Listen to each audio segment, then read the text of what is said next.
Imagine living in a world where the only information you could find was the information you already had. Like a giant echo box for your knowledge. Nothing could be learned, and each day you would become more firmly stuck in the bog of your current beliefs. We all know this hypothetical situation would be bad. In fact, we know that we've been wrong on several occasions, like think of that idiot we dated as a teenager, or perhaps some of our questionable fashion choices over time. Maybe you once invested in a stock that went down. Being blind to new information that tells us that we are wrong is about one of the worst things possible for a growth mindset ever. Yet the brain actually has a default drive to create its own echo box. It finds the idea of trying to accept new beliefs mentally draining, and it prefers to just cherry pick a Google search or a news page for things that it already believes in. And it will do this even in life and death situations. The confirmation bias is really hardwired into us. The Challenger shuttle disaster of 1983 was caused by the confirmation bias. There was clear evidence that the O-ring that failed had trouble in cold conditions, and this was presented to NASA, and they chose to just focus on data and opinions that supported the decision to launch on schedule. This led to all the astronauts on board being killed instantly during the explosion 73 seconds into its flight. And if you think that's bad, confirmation bias even leads to us starting wars. In 2003, the US intelligence had a real lack of actual data confirming that weapons of mass destruction could exist in Iraq, because they didn't, but instead they had a hunch about past behavior, a political agenda, and they used some selective intelligence to decide that there should probably be weapons of mass destruction and that they should legitimately start a war because of that, even though there weren't. So we find that the more that you try to make the facts conform to your current beliefs, the narrower your perspective becomes, until that narrow version of reality that you seek becomes all that you can see. In the modern day, with our unlimited types of content and an algorithm feed that shows you more of what you want, we can become so blind to other viewpoints that we'll feel like people that oppose our beliefs are stark raving mad, and they are just willingly ignoring all the obvious facts that we see, whilst they are seeing a completely different set of data. The flywheel of content echo chambers, where AI is trained to please our biases, is a large part of what is dividing us so strongly. And that's all because of our confirmation bias.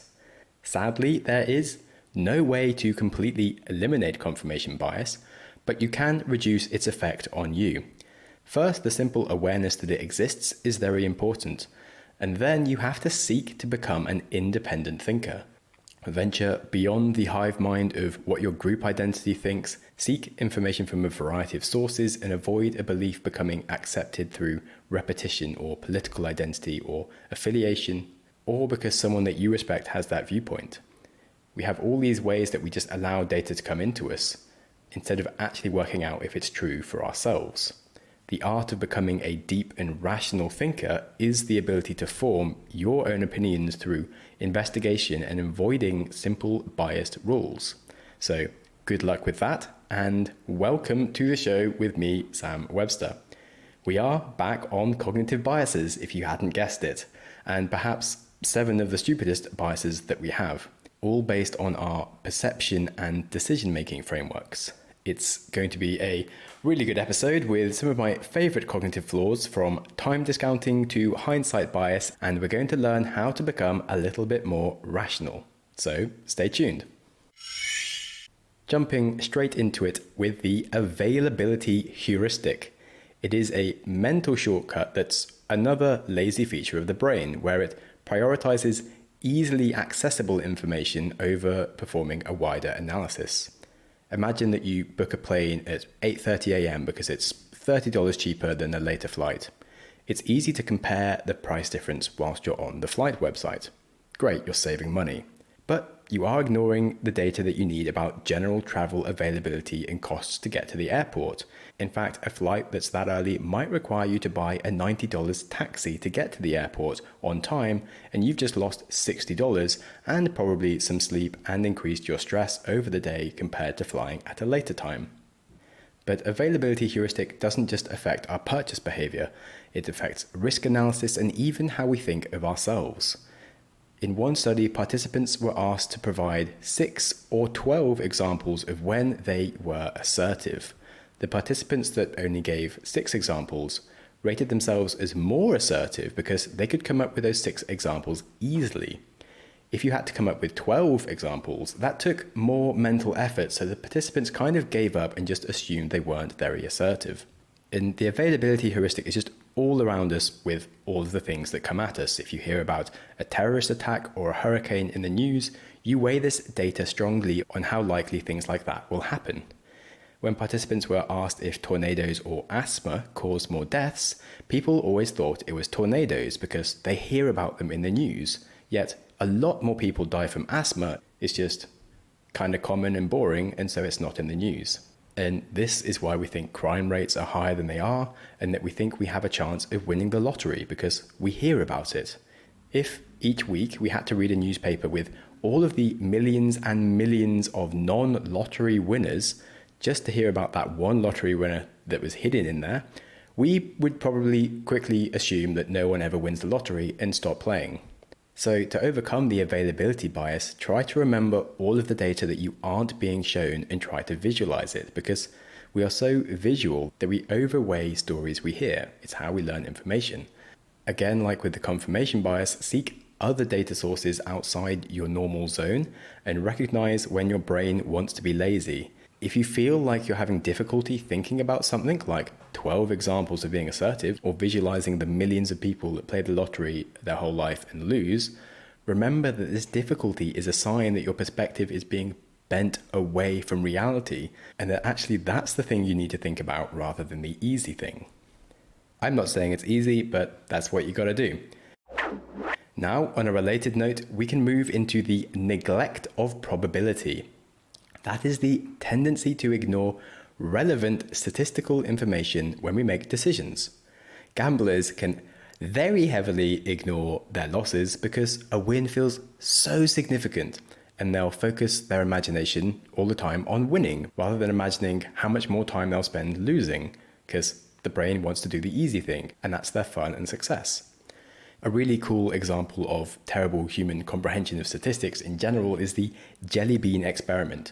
Participants needed to pick one red jelly bean, and they were given the option of a bowl where there was 10 beans in which there was one red bean, so they had a 10% chance in this small bowl, and they had another bigger bowl where there were 100 beans but 7 red beans. So there's a 7% chance in the bigger bowl, which is less than the 10% chance in the smaller bowl.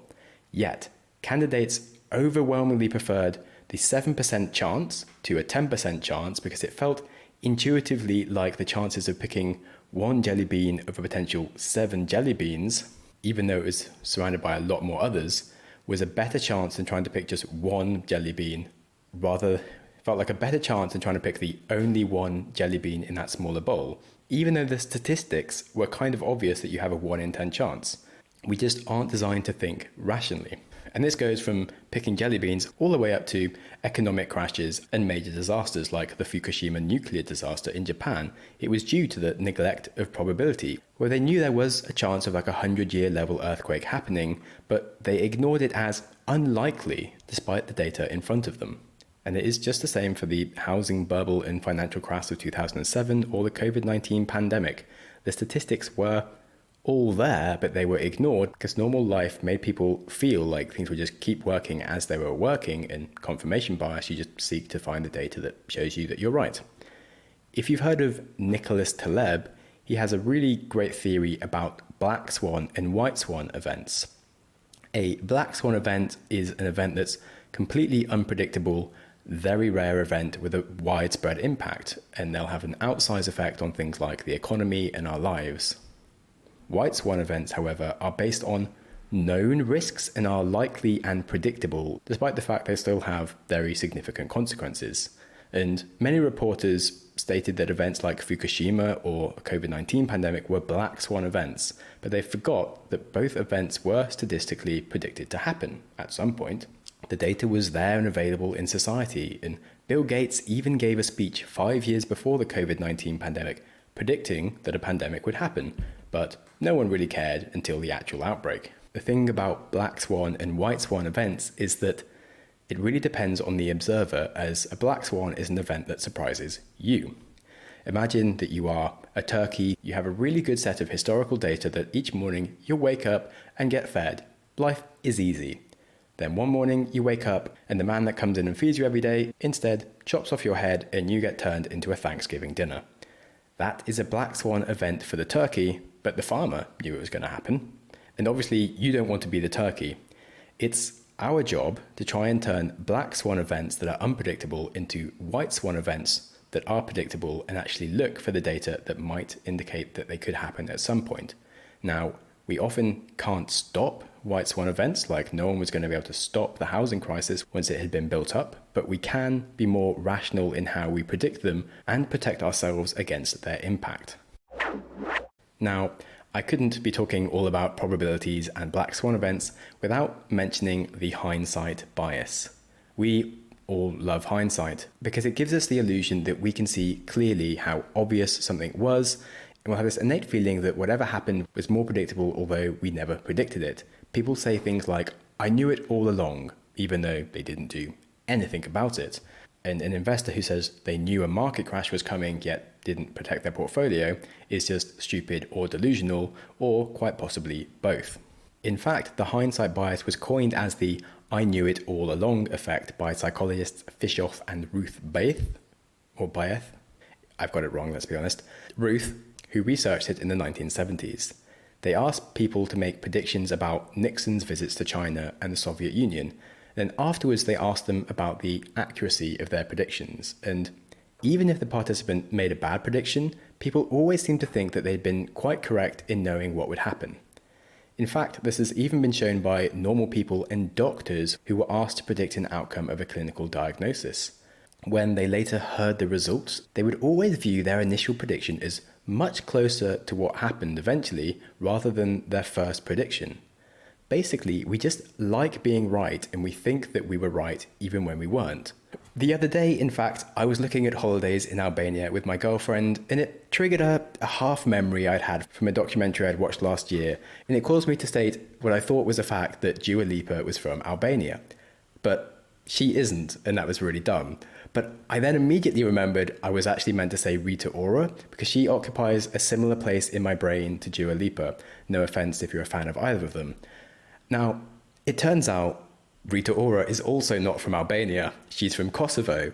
But I quickly checked a map, and Kosovo is on the border of Albania. And I was like, you know what? I'm basically correct. Sure, I was wrong about the artist, and I was wrong about the country, which were the only two facts in question, but basically correct, right?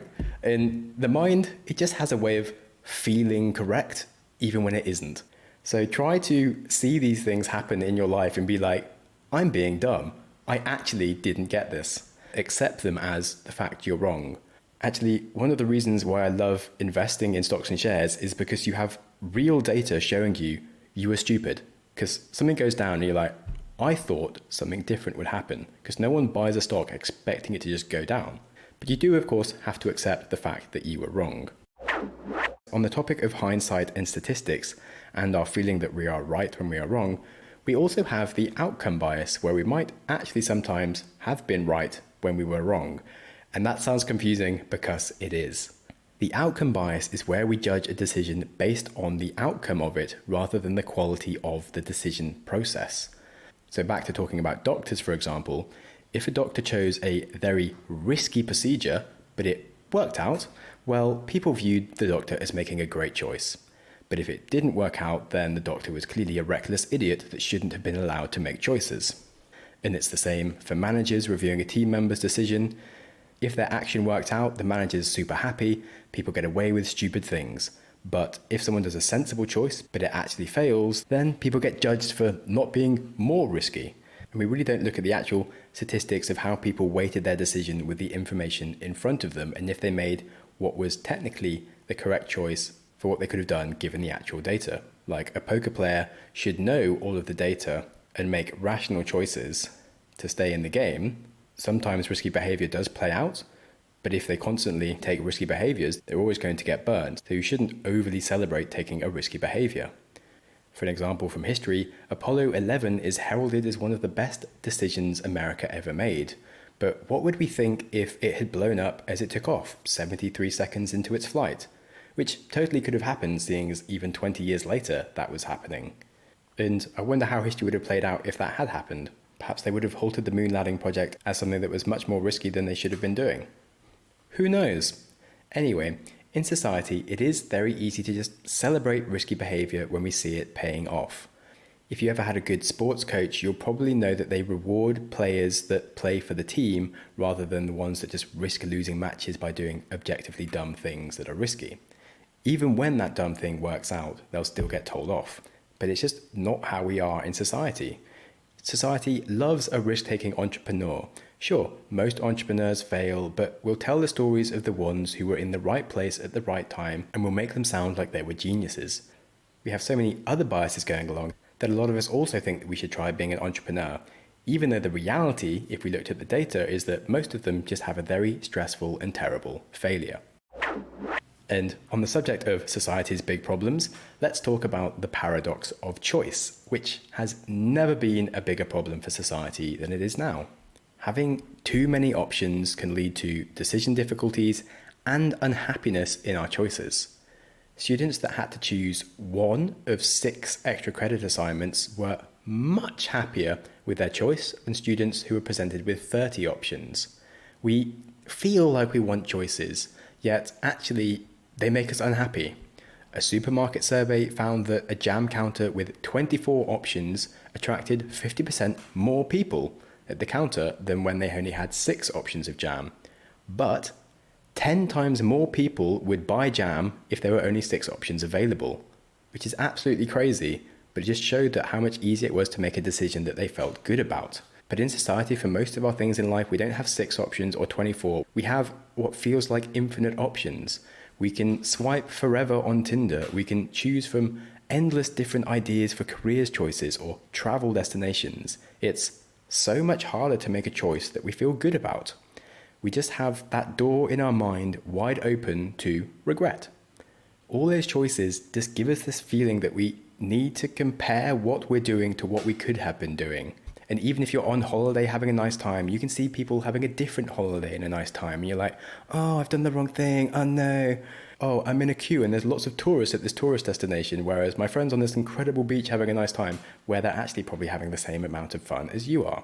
And considering that they're posting it on social media, they're probably not having that much fun because they've got the time to be on social media. Anyway, I'm sure you felt the confusion and delay in picking a movie when you have the infinite confusing list on Netflix, but it's the same thing that's going on for us trying to pick a partner or a career, and it's not healthy and it's not helpful. As humans, we just always want the best that we can get that's out there of our options. But if we can't tell what the hell the best thing is, we feel very uninspired and confused, and we have that weird sense of brain difficulty thing going on, like we've spoken about already in this episode, which is bending us away from reality, where we just need to accept some of the difficulty and start to think more rationally. So spend some less time on dating apps or Pinterest holiday destination ideas and avoid social media, and spend more time creating a list of things that you don't want or don't need to give yourself a more specific decision framework of all the choices that you have out there. And then, like from the Jeff Bezos mental models one, try to just make a decision as quickly as possible with 70% of the information that you'd like to have, and then commit. And now, finally, onto the last of our information processing and decision biases is the concept of time discounting. And this is our desire for rewards in the present now over a long-term reward. It's why climate change exists and why people don't save enough money for retirement. We just like to have stuff now. Psychologists found that people preferred getting $50 right now to $100 in 1 year. However, if they changed it a little bit and allowed you to get $50 in 1 year or $100 in 2 years, by making the whole thing a bit more long-term, people were able to think long-term and rationally, and they would choose the $100 over 2 years. So if we can shift our entire mindset to be a bit more long-term, we can start making much more sensible choices for our overall long-term success. It's a weird flaw because, in fact, politics in general is flawed by a focus on the short term. Politicians will stay in power who lower taxes and who don't invest in long-term things that cost people right now. Things like climate change prevention or technology to protect against hypothetical pandemics. People don't want their money being invested in stuff right now for benefits that they don't feel at the moment. You probably heard of the marshmallow test, where a child was given the option of 1 marshmallow now or 2 marshmallows if they could wait for 10 minutes, and they'd follow those kids for the rest of their life and found that the ones that were willing to wait would be much more likely to be successful and healthy people in the long run. Being able to get away from the time discounting flaw and think more long term is a real life skill. Time discounting is at play when we prioritize procrastinating instead of getting work done, or if we put off that gym visit to relax. In fact, addictions like drugs or junk food have a factor in time discounting, where we prioritize gratification over long-term investment in our health and well-being. Again, as we found a few times in this episode, being able to think outside of our current bubble and look at the bigger box of data can be quite hard, but finding a way to visualize what that long-term scenario is can help us overcome our present urges, because we know we do really love a story where we can see what's happening. Of course, also the recency bias is at play, because we can imagine right now the obvious thing for our mind that could happen is the relaxing on the couch versus the going to the gym difficulty. Whereas we have an amorphous blob of something happening in the future, which feels a bit less real, where we actually eventually become fit. Yet, as we've learned, it's often where we have these amorphous blobs of difficulty in our mind, where our mind bends reality away from us, and we need to apply some mental effort to start thinking rationally. Now, of course, the concept of time discounting and fighting against it starts to get into just the general action of forming good habits, where you avoid instant gratification and do things for your long-term benefit. And if you want, I did a deep dive episode on the 10 rules of habit formation according to psychology that is worth a look in. But for now, I hope this episode has given you a bit more clarity on some of the multitudes of dumb stuff that your mind does, and a bit more of what things like hindsight and confirmation bias really mean. If you want to support the podcast, then checking out our advertisers in the description does make a huge difference for us. And currently this month, I am open to calls from anybody on a Wednesday afternoon for this month only. So if you have any questions for me about what you're up to or ideas for the show, then do book a call. I'm actually considering some ideas for making content specifically around psychology for entrepreneurs, and maybe doing something on the general concept of how to change the world. So some feedback on that would always be handy, as also would be the act of leaving a good rating or a comment, which is always very, very much appreciated. So thanks very much if you use your decision frameworks to go and do that. And until next time, please remember that life is too short for living in your own echo chamber or thinking that you are right about everything when you aren't. So search outside of your comfort zone, read some Nicholas Taleb and Black Swan theory, and don't forget to be kind to yourself and smile at strangers.